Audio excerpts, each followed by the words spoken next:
Okay.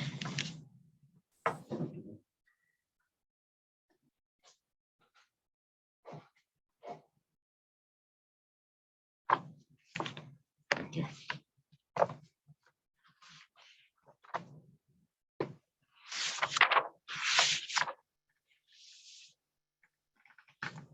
Okay, we're holding on Mem Bays, Amid Bays, that's 42b. And we're going to start at Tibaylahu.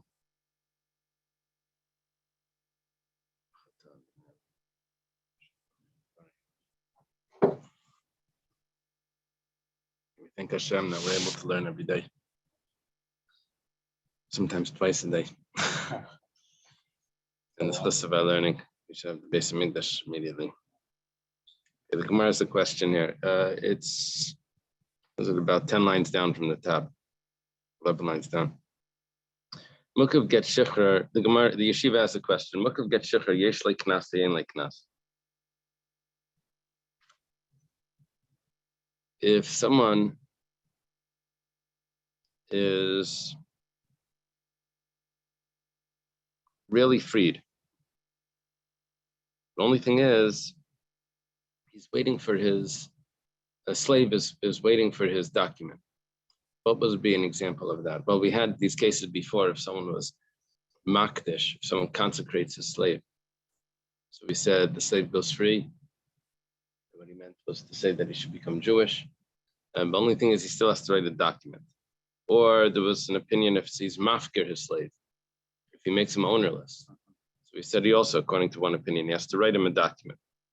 So he's waiting for his document. But in the meantime, while he's waiting for his document, he gets hit by an ox and he dies. Now, is he considered a slave that would get that the master should get the 30 coins? So if an ox scores a slave, the person has to pay. The owner of the ox has to pay 30 coins to the master. Is he considered a slave or is he not considered a slave? So Kesef Shleishim Shkolim Yitin La'adanevam Rachman of V'hai Lav Adanhu says 30 silver coins are given to the master.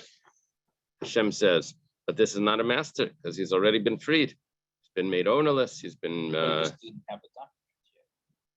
doesn't have the document. So, but he's already freed. There's one. In order for him to get married, he needs a document. So he's in the middle stage here. Dilma, do we say given the mechus get shikhr, the fact that he doesn't have the document, other Korean base of the master is still considered a master, and he should get the 30 coins? That's the question. Other times the yeshiva has questions that someone is like this middle stage. Is it this or is it that? Like, how does this middle stage work?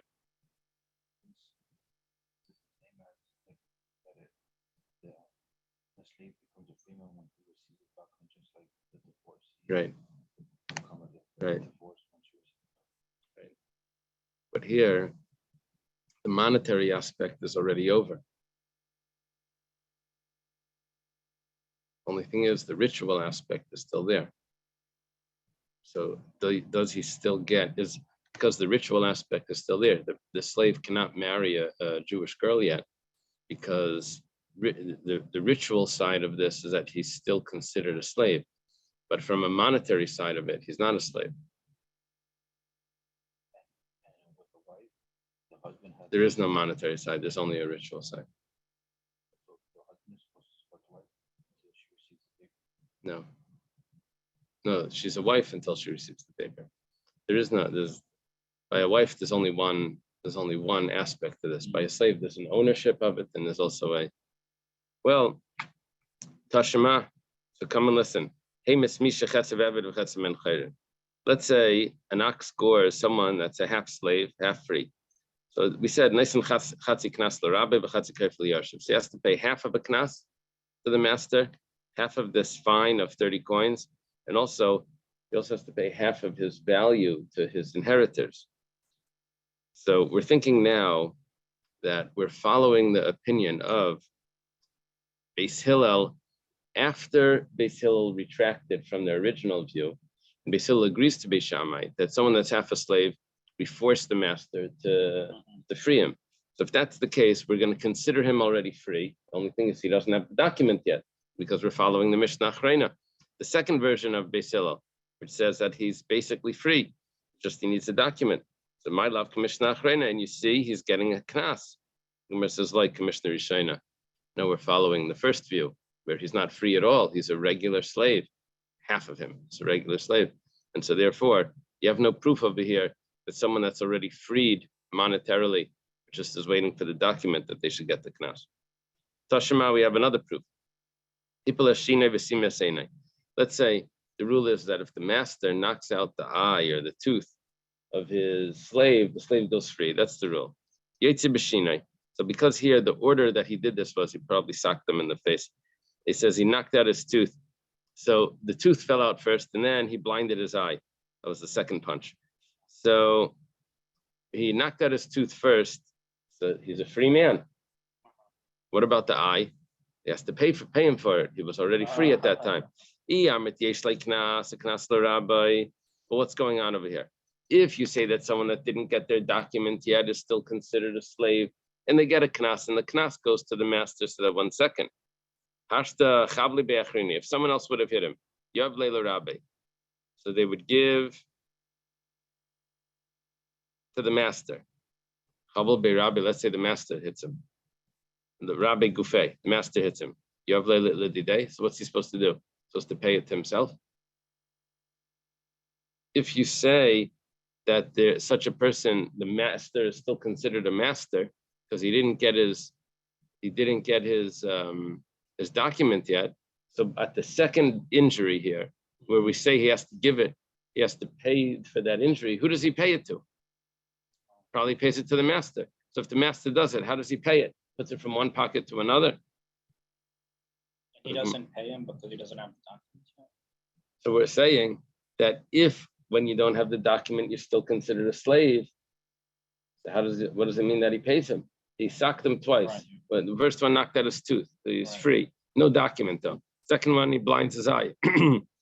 But if there's no document, then the money goes to the master himself. Mar says, Dilma command Amrei Netzarech. Maybe this is a special case. And over here, a slave goes out by losing a tooth or an eye without a document. Normal cases, when the slave gets freed, he needs a document. But over here, the Torah says he goes free even without a document. The Tanya was started in a brisa. What we're going to gain from this is that when he hits him the first time and he knocks out his tooth, so he's not just partially free, he's 100% free. And that's what we mean that he has to pay him for the eye, because in that case, he doesn't need a document. Brisa says, all of these injuries, there's 24 types of injuries.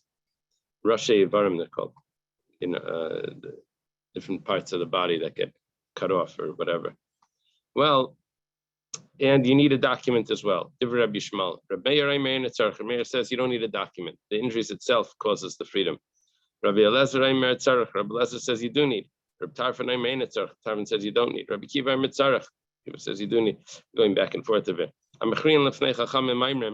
With those people that, how does he translate Machrian? They found the middle ground in front of the sages. They said like this. If it's the original law of the Torah, which is the eye and the tooth and the eye, then we'll say like Rabbi Tarfon that he's free automatically without a document. Because the Torah gives him this, that it merits it to him, acquires it to him, that he goes free. But Rabbi Kiva, but we'll follow Rabbi Kiva that says that he does need a document, B'shari Varim, with the other 24 things, 22 now, because this is just the knas of the sages that he goes free. The Gemara says knas, you call that a fine? That's not a fine, that's the psukim. Because it's learned out from the psukim. Since it's learned out from the psukim, but it's not in the original pasuk, so we'll say that maybe over there you do need a document, but by the original pasuk that says that if he knocks out his tooth or his eye, then he goes free even without a document. Okay. So we still require one? It's machlekes. And probably the halacha would be, if we would have slaves, probably the halacha would be that you do require. But whatever the case is, we don't have an answer to the question of if there's a slave that doesn't have his document yet, he has to go free, because if he doesn't have his document that he gets the fine. That was the original question. Yeah. Because over here we could say it's following the other opinion where he doesn't need the document. When it comes to okay, you just go with the stricter opinion. That's easy. That's the easy approach. Yeah.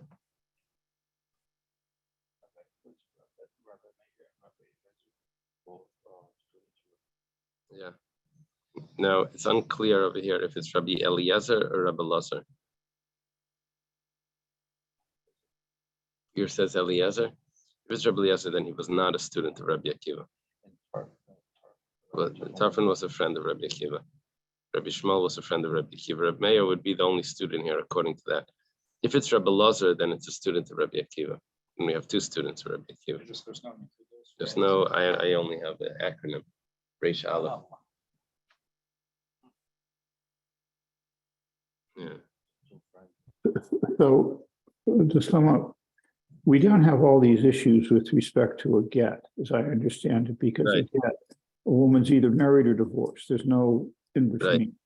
Right. Chachamim couldn't make that rule for Avadim because they're psukim in the Torah that says he goes free.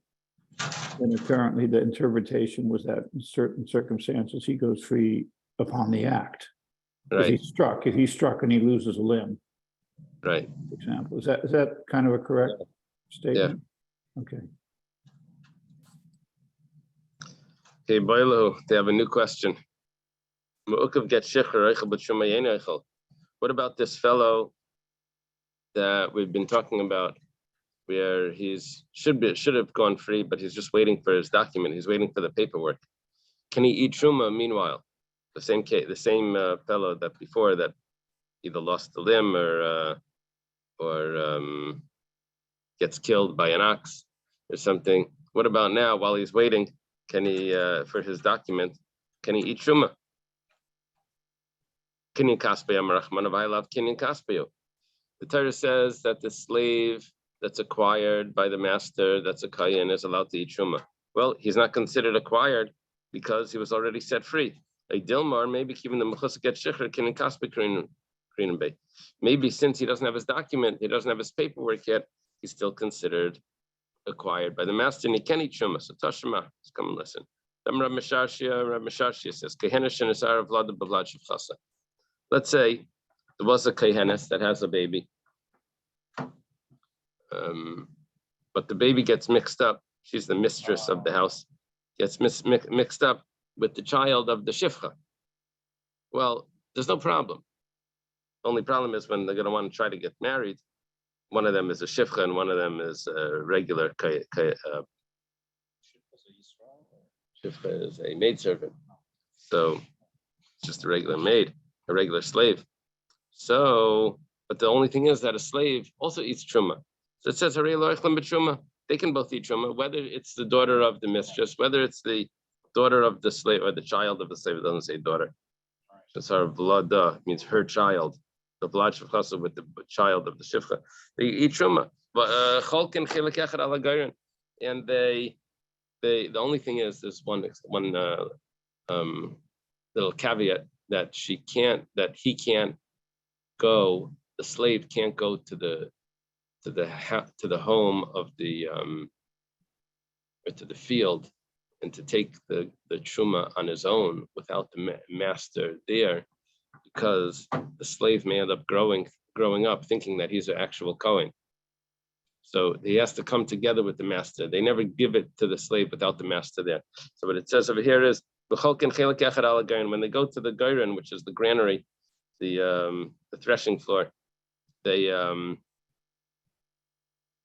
have to go together. When this mixture grows up. So we don't know who's who. Meshachon says they liberate each other. Yeah, each one, just in case. Each one frees the other one. Now, what we said over here was that they're eating truma. Follow? We said they're eating truma. If they're eating truma, then we're assuming that they're considered free. or at least we have to free them. We have to free them later. We have to get the documents later. But meanwhile, they're eating truma. Gemara says, "Hachiyash." So 1 second. This is not a good proof because Hassam over there, in other words, in this case, if Eliyahu and Navi will come, and he'll tell us that one of them is the real slave and one of them is the real child. Eliyahu over here is a DNA test. If the DNA test will come back and say this one's the child and this one is not, can you we would say that this is that this is him. So therefore he can eat truma. But hacha, in a case where someone is mukav get shicher, it's not a question in the reality where we could have determined if we had a laboratory. That's not what we're talking about. Over here, we don't know the halacha. Over here, but by us, mukav get shicher, where he's partially freed because there's no monetary ownership. Only thing is he didn't receive his paperwork to get rid of the ritual part of this. Lavkin and kaspu klal. He's not considered owned at all. So over here, maybe he can eat truma. Because over there he can eat truma, that's because he's actually a slave. One of them is. So why are we going to free him if he's a slave? Because we don't know. But over here, we have to free him because he's not a slave, not because we don't know. So if this quote unquote slave or freed slave is sort of in a state of in between, he doesn't eat truma, I suppose. Where we're talking about if he's a doubt if he's a slave, because maybe he's the child of the mistress. So then. But if he's part of his master's household, then he would eat truma. Then he does eat truma. But if he's already been freed, and the question is if he didn't receive his document yet, so then we don't have an answer if he eats truma. We have a new question. This is sort of like a selling his own life insurance. There's no transgression if he doesn't. No. There's only transgression if he does. Right. He's not supposed to. Right. Right. It's just truma would be something convenient because it's probably more available. Not everyone can eat it. People would be giving it their way to the Kohen. So what happened over here is the master doesn't sell a slave, but he sells a life insurance policy on his slave that if this slave gets hit by an ox, there's a lot of oxen running around. So he's going to give the 30 coins that the owner of the ox is going to have to pay. He's selling that right now, selling that off. Not for 30 coins, that would be a bad business deal. He's probably selling it for 2 coins or something. If you pay 2 coins, you have a chance of earning 30 if someone gores this. Okay. How can you do that? He's selling something he doesn't have. He doesn't own. He doesn't. Right. So that's exactly the Gemara. Very good. Machar ayena machar. Is it considered a sale or is it not considered a sale? Tibayler Rab Meir, Tibayler Rabbanan. It's a question according to Rab Meir. It's a question according to Rabbanan. Rab Meir is much easier on selling futures, things that don't exist. Tibayler Rab Meir. It's a question according to Rab Meir. Kind of like Rab Meir. When does Rab Meir say that you can sell futures? He says that a person can sell something that doesn't exist yet. We're talking about the fruits of a palm tree. That the fruits did not come yet, but the palm tree is here and it's going to grow, usually grows. But over here, how do you know he's ever going to get hit? Or Meir would say in this case that it's too much speculation. It doesn't really exist. And even if the slave is going to get hit, how do you know that he's going to ever get paid? Not because the guy's going to default or whatever, but Dilma Maidu Miftar. Maybe he's going to show up. We're on top of page 43. Maybe the guy's going to show up in court and admit to what he did before his witnesses show up that say what he did. We're talking about what his ox did. And there's a rule, Maida, if someone admits, B'knas Pater, he's exempt from paying the knas. You only have to pay a fine when witnesses get you into the trouble, not if you admit to it. How do you know he's ever going to pay? Even if he gets it, maybe he's going to get out of it by running to the beis din and admitting. There's a rule that it's machlekes. If the witnesses come later, are you still exempt? That's a machlekes. But let's say he admits and there's no witnesses. How do you know? Even if he is, okay. We're talking about the master admitting. Not the master, we're talking about the owner of the ox admitting. And you can ask the question according to the Rabbanan. When did the Rabbanan say that you can't sell futures? Let's talking about fruits of a palm tree. Because right now they're not here. But now, we have oxen in the city. We have the slave right here. This is not really a future. This is it exists. Okay. So what's going to be the halacha about selling this insurance, life insurance? Amar Rababa says, Tashema, come and listen. It says, V'yilid Beisei. Says that who's allowed to eat truma? It says those that are born in the household. The born in the household means the children of the slaves that are in the household. They're allowed to eat truma. That's what Yilid Beisei means. Matam Alaymer, why does it need to say that? The pasuk also says, Kinyan Kaspai, those that were acquired with money. It's also talking about slaves. So it's basically two types of slaves. Slaves that you bought and slaves that were born by you are both allowed to eat truma if you're a kayin. So if it says, Im Kinyan Kesef Eichel, if someone that was purchased eats truma, Yilid bias the kolshkin, for sure someone that was born by you eats truma. It's much more owned. They were actually born in your property and you're under your care. The Gemara says no. It has to say both. Because if it would only say kinyan kesef, I would only think that a slave that has value. How does he have value? Because you just bought him. Of course he has value. You paid for him. So that's a slave that's allowed to eat truma. I would have said, well, someone that's born by you can also eat truma, but I would only know someone that was born by you but also has value. He would eat truma. How do you know that a slave that has no value can also eat truma? A slave that doesn't have any value, over here it says it's a mukashchin. He has boils. He has some sort of disease. Yeah, some sort of disease where it makes him that no one wants him. So, but would he be allowed to eat truma? I would only know that kinyan kesef, someone that has actual value, can eat truma. How do I know that someone that doesn't have value that was born by you? Talmud Laimar Yilid Bayis Mikal Makom. It says someone that was born by you, he doesn't have to have value, that he can also eat truma. So it could be a kol b'chomer, because even a kohen that has a mum or something like that Is allowed to eat truma. Yes, allowed. No, it's not a kol b'chomer. We're talking about someone that was purchased can eat truma. Someone that was born by you, we would learn it from someone that was purchased. If he's purchased, he can eat truma. So if he's born by you also, but purchased would only tell me someone that had a value. What about if he doesn't have a value? He was born by you and he doesn't have value. He has some sort of. We would say that he can't eat truma. So that's where it says that he was born by you, which doesn't tell me that he has a value, which means that even if he doesn't have a value, he also eats truma. That's what I hold it.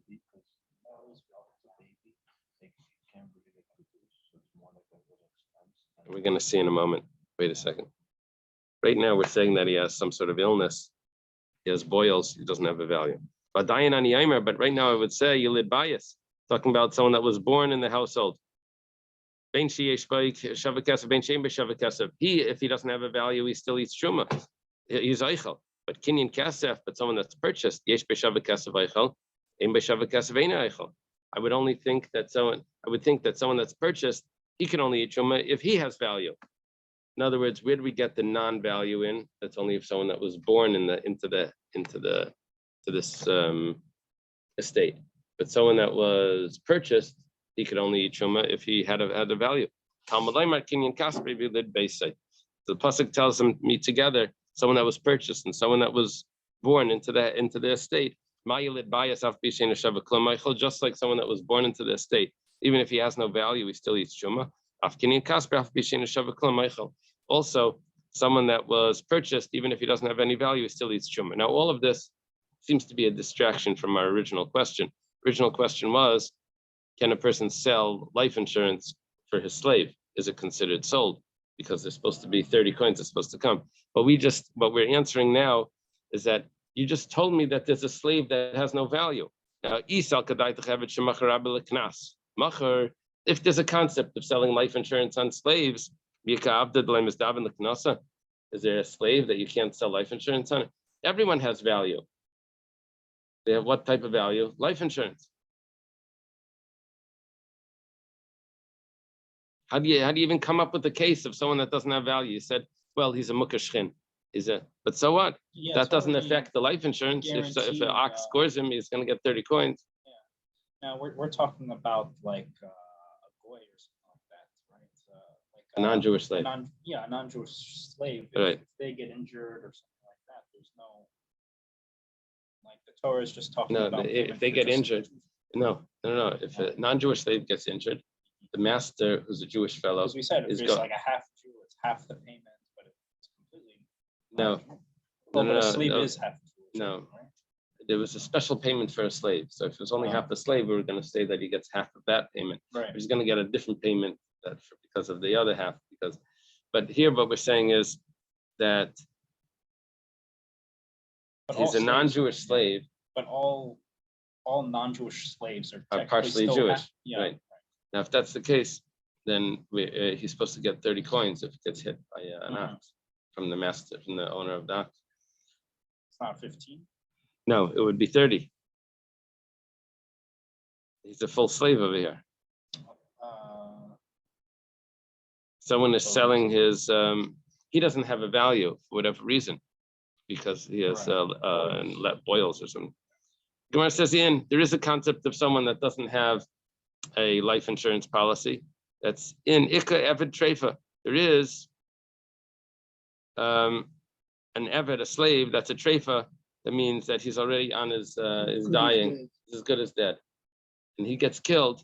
So there's such a thing that he would not have even a value of life insurance because he's going to die within that year. Gemara says, but that's not considered valueless. But he can still stand in front of him. In other words, even if he's missing a leg or whatever, he can do light work. He can do other things. We said no, but he can't be in front of anyone because he has boils. So he's dying. He has boils. He doesn't have life insurance. He can't do any work. He's really valueless. Okay, so we came up with the case where he's valueless. We don't have any proof that there's possibility of selling life insurance on a slave. We have a new question. You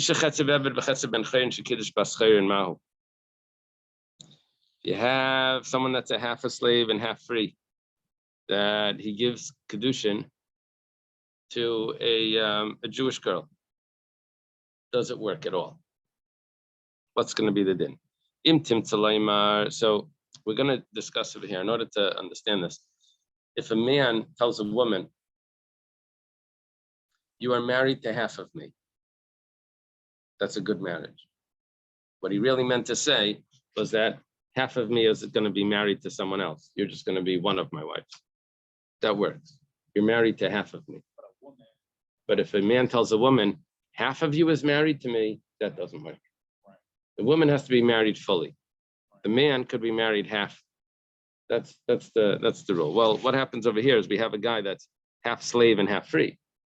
And he tells to a girl, he says, you're harayat mekudeshes, you're married to me. So, but how much of him is married? Only half, right? Because only the half of him that's free is married. Sounds like it should work. Mahu. If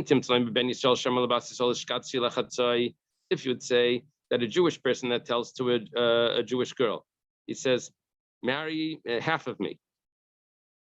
Mikudeshes, that works. The chazia lekule. Because why does it work?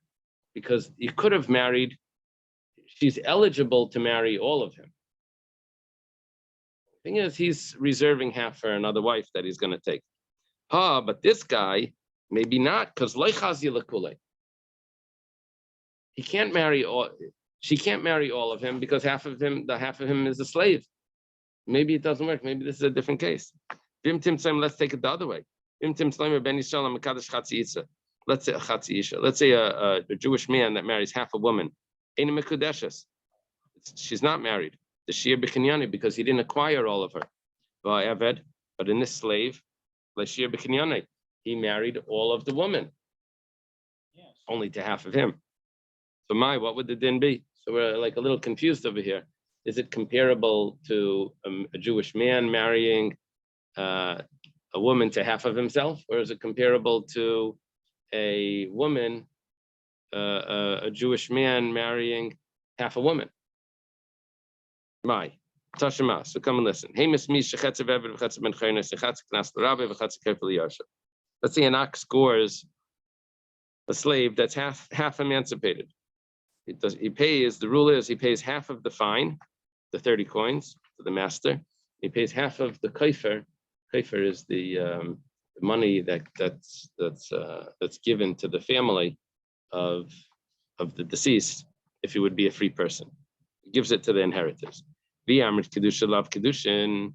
If you say that such a person can never get married, even if he marries someone, it doesn't work. Yarshin minole. Where do you come up with inheritors? He wasn't a Jewish slave. He was a non-Jewish slave. He's half freed. The only way that he could have a relative would be if he was able to marry a girl. Then he would have a relative. If he had a child, or maybe the wife. I don't know if the wife inherits. But whatever the case is, that if he can't marry anyone, so then he doesn't have any relatives. What are you saying? That you give the kaifer to the relatives? Amar Rabba Barabba Kishanasa Treifa.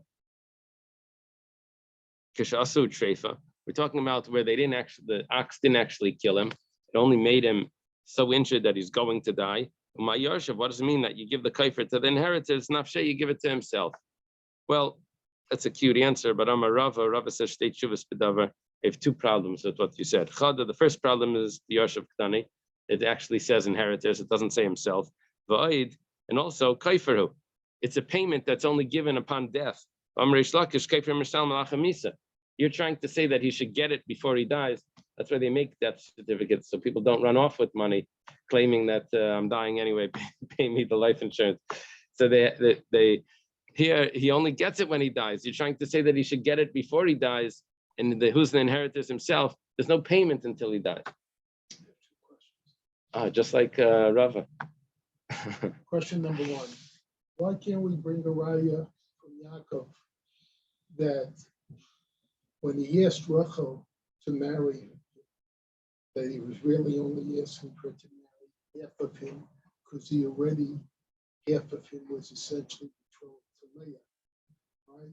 And say, this is an example of a man, Jewish man, asking a whole Jewish woman to marry half of him, and bring a proof from that when they do that, I forget which one gave to the other, that it proves they only had half, they were married to half because they actually had to buy that half time for use for that woman. That's question number one.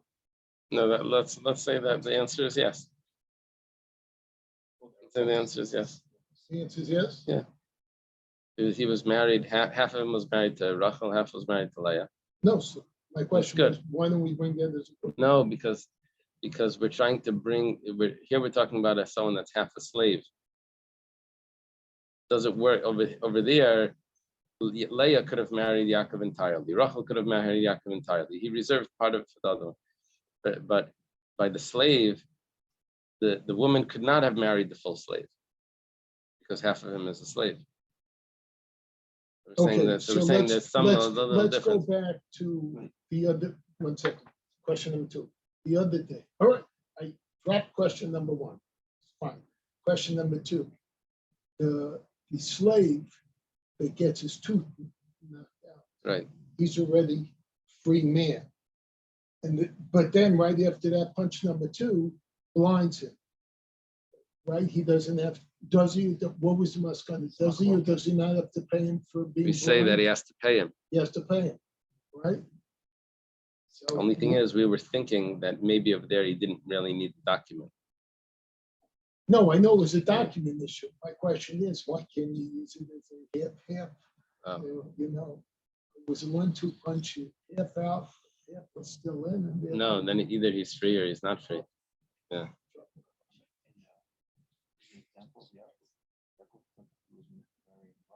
Right.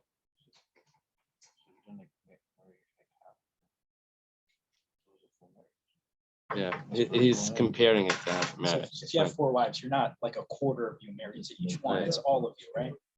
Yeah, Yeah. it's not divided like It's that. not Here we're divided. talking about where the wording is where he's dividing it up. Half of you is married, half of you. Okay.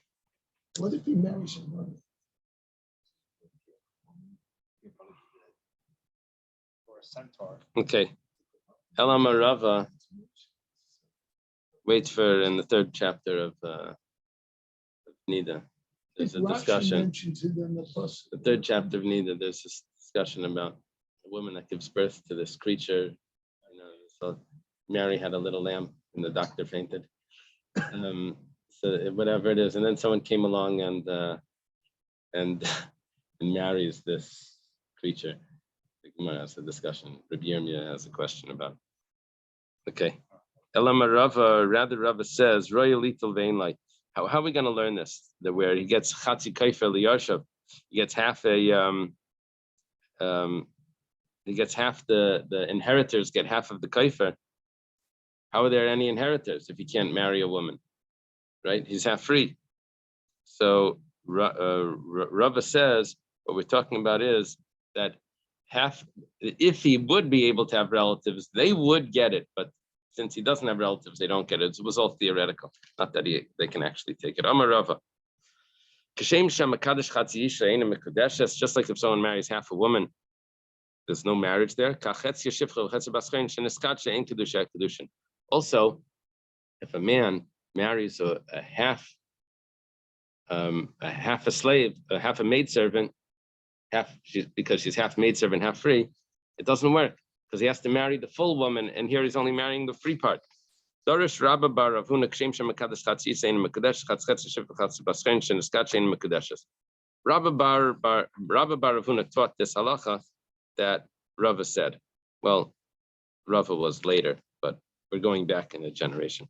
Amalei Rav Chizda says to Rabba Bar Ravuna, Mi Dami, how can you compare those two cases? Someone marries half a woman, she's not married. Awesome. Over there, Shir Bekinyane. Over there, the other half of the woman wasn't married. That's a problem. You have to marry the whole woman. Over here, there was no option. He married whatever he was able to marry, which is the free part. Rabba Bar Ravuna put up a announcer, a translator who taught the following. It says, the Machshela is referring to the Torah. It says, the people of Yerushalayim that stopped studying Torah,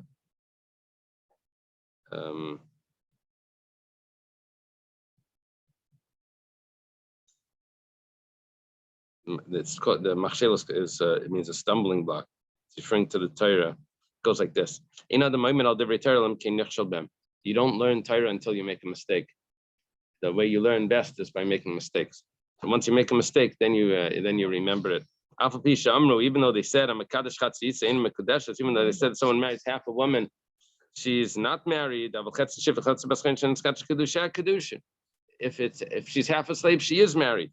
My time also over there when he married half a woman, there was half of her that was left out of this deal. But Hacha over here, he didn't leave anything out. He married whatever he was able to. Amar Rav Sheshes. Sheshes says, just like if someone marries half a woman, it's not a good marriage. It's not a good marriage, even by, he argues on the correction of Rabba Bar Ravuna and Rav Chizda. And if a person whispers to you and says, Ezer Shifcha Charufa, so how do you have a Shifcha Charufa? Shifcha Charufa is someone that's married to a, let's take a look. She's married to the Eved Ivri. Obviously, she was eligible to get married. The half of her that was a slave, the Jewish slave is eligible to. So the half of her that's free, the Jewish slave is eligible to. So we're talking about that she was married to the Jewish slave. yeah, it's a Jewish maidservant that, no. It's a non-Jewish maidservant that married to a Jewish slave. Oh. And then someone else comes and lives with her. Well, they do that all the time. Well, a Jewish slave. No, like they give their the master gives their maidservant. To a Jewish slave, right? That would happen. Well, if you're going to tell me, obviously you see that a half slave could get married. A half maidservant could get married. Go Go learn the way Rabbi Shmuel learns the pshat in Shifcha Charufa, which is totally different. We're talking about she was not redeemed at all. We're talking about a full Shifcha Kananis. Rabbi Shmuel learns that a Shifcha Charufa was not redeemed. It was just a regular maidservant that the master matched up with his Jewish slave that was there for 6 years, matches up with this non-Jewish maidservant to be able to have children. The Shifcha Kananis, the Gemara says, Basis Ruziu. So how are they married? What does it mean that they're betrothed? Miyuchedes. It doesn't mean really betrothed. It just means designated. So well, the answer will say that it doesn't mean when it says Shifcha Charufa,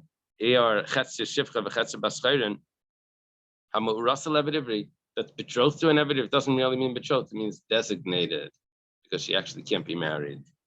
And if they were betrothed, like the master would be part of the woman.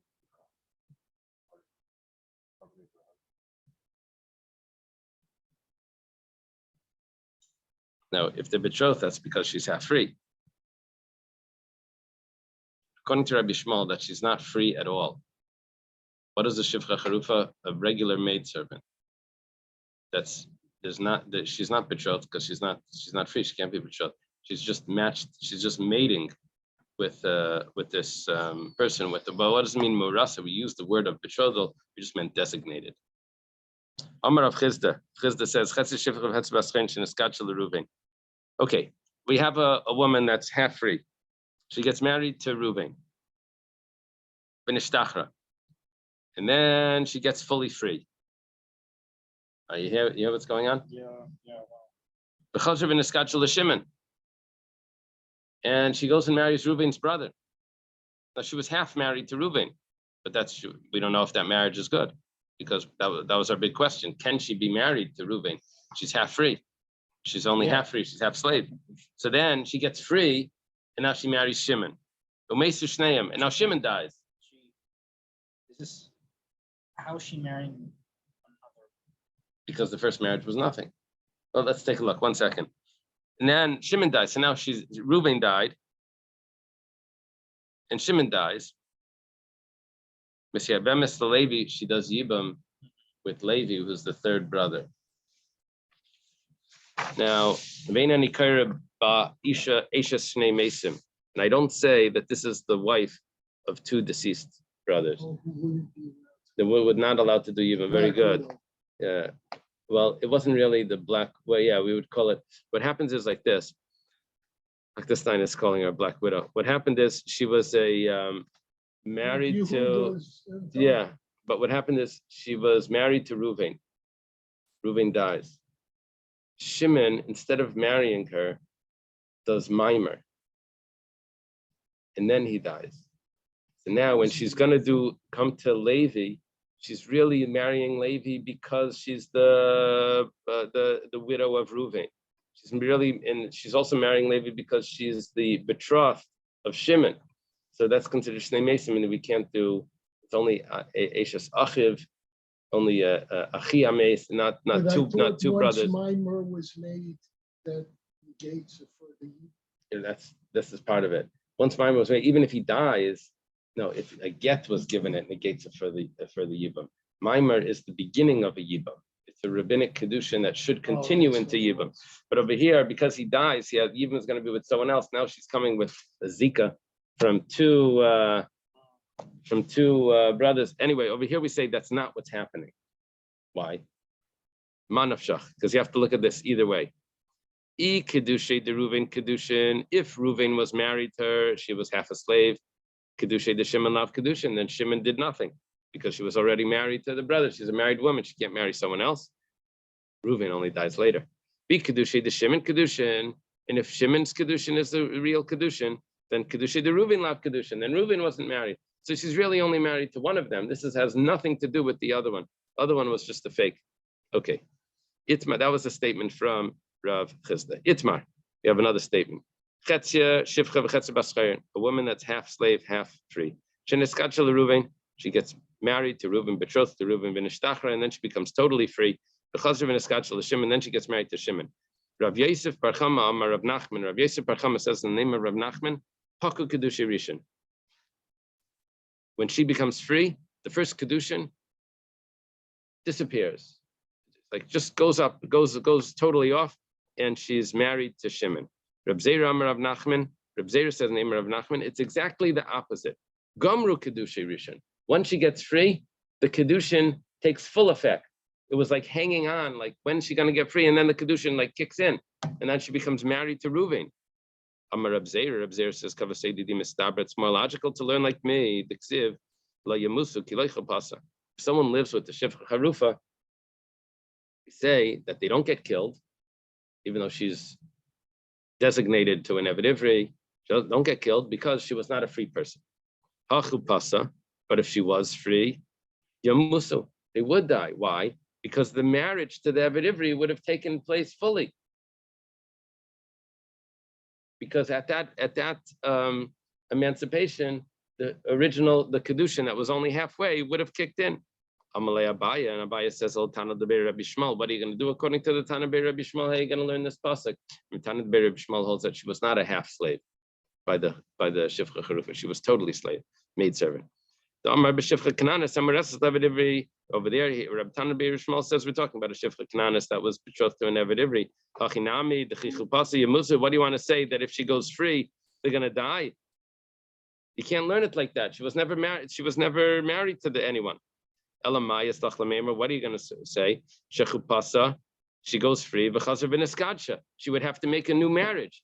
It doesn't mean goes free. If she would have been free, automatically there would be a death penalty. If she would be free and she had a marriage, automatically there would be a death penalty. But she didn't have a marriage. Hachanami. So over here also Shechupsa. She was set free. V'chazer v'neskadsha, and then she would get married. Amar Rav Huna bar Katina, Amar Rav Yitzchak. Rav Huna bar Katina says the name of Rav Yitzchak. Ma'aseh Bisha Achas. We have a story. A woman. She's half slave, half free. We forced the master to set her free. Now, what's the big chiddush over here? We said that you do this for a man that's half slave. Why? Because the man is obligated to get married. And he has a mitzvah to get married. And over here, he can't get married because he's half slave.